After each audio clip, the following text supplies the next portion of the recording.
5 seconds to go.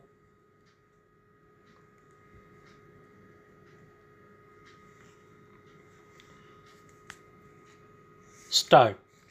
As our chairman reminded you, our neighbors now are all the countries of the world, so that we cannot relate our foreign policy just to a few countries around us, but have to think of practically every country in the world and take into consideration all the possible areas of conflict, trade, economic interest, etc.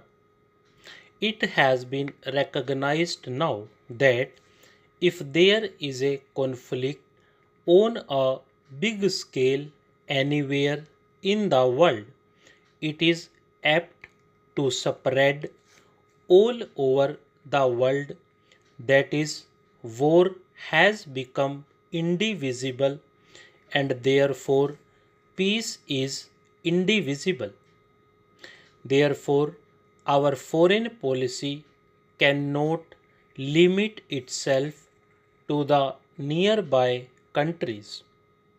Nevertheless, the nearby countries always have a special interest in one another, and India must inevitably think in terms of her relations with the countries bordering her by land and sea. What are these countries? If you start from the left, Pakistan, I would also include Afghanistan, although it does not touch India's borders, Tibet and China, Nepal, Burma, Indonesia, and Ceylon.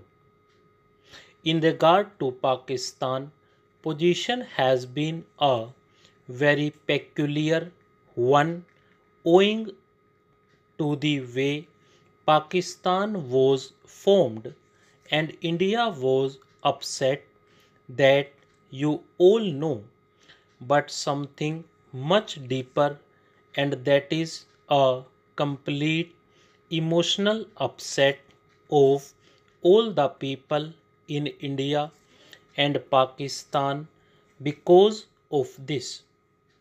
It is a very difficult thing to deal with, a psychological thing which cannot be dealt with superficially.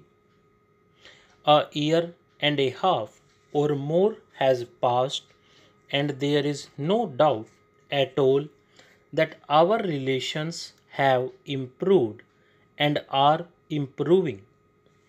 There is also no doubt at all in my mind that it is inevitable for India and Pakistan to have close relations sometime or other in the future.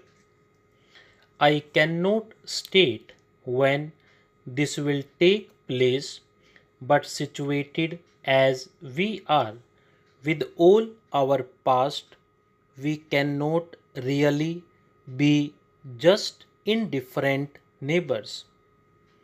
We can be either hostile to each other or very friendly with each other.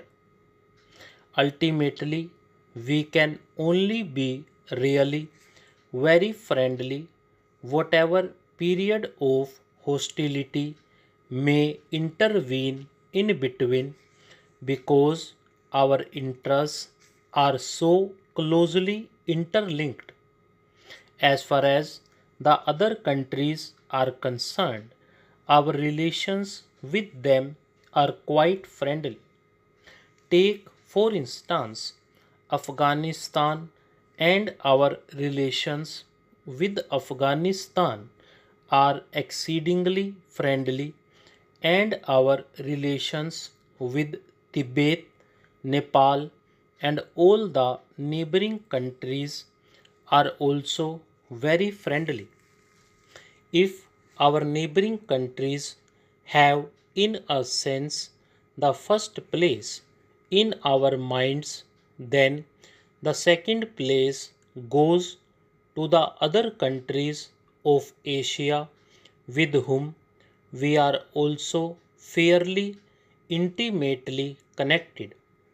Now, India is very curiously placed in Asia, and her history has been governed a great deal by the geographical factor plus other factors. Whichever problem in Asia you may take up, somehow or other, India comes into the picture. Whether you think in terms of China or the Middle East or Southeast Asia, India immediately comes into the picture. It is so situated that because of past history, traditions, etc., in regard to any major problem of a country or group of countries of Asia, India has to be considered. Whether it is a problem of defense or trade or industry or economic policy, India cannot be ignored. She cannot be ignored because, as I said, her geographical position is a compelling reason. She cannot be ignored also because of her actual or potential power and resources. Therefore, whatever our own views may be, by virtue of her practical position and other reasons, India is bound to play an important part in Asia, whether it is Western Asia or the far east of Southeast Asia. It so happens, of course, that even culturally speaking, our bonds are very great with all these parts of Asia, whether it is Western Asia or the far east of Southeast Asia, and these bonds are very old and very persistent. A very curious thing happened when, roughly speaking, British power came to India and British dominion was established here. This was the reason why we were cut off from our neighboring countries of Asia. Our contacts were then with England across the seas, and while to some extent we struggled against that domination and resented those contacts, nevertheless they were there, and we saw the world more and more through that window, the British window. Very few people went to the other Asian countries from India, and very few came here from there. And even those few people from Asia we met in Europe and not in Asia. Now, in recent years, that process has been reversed or is being reversed for a variety of reasons.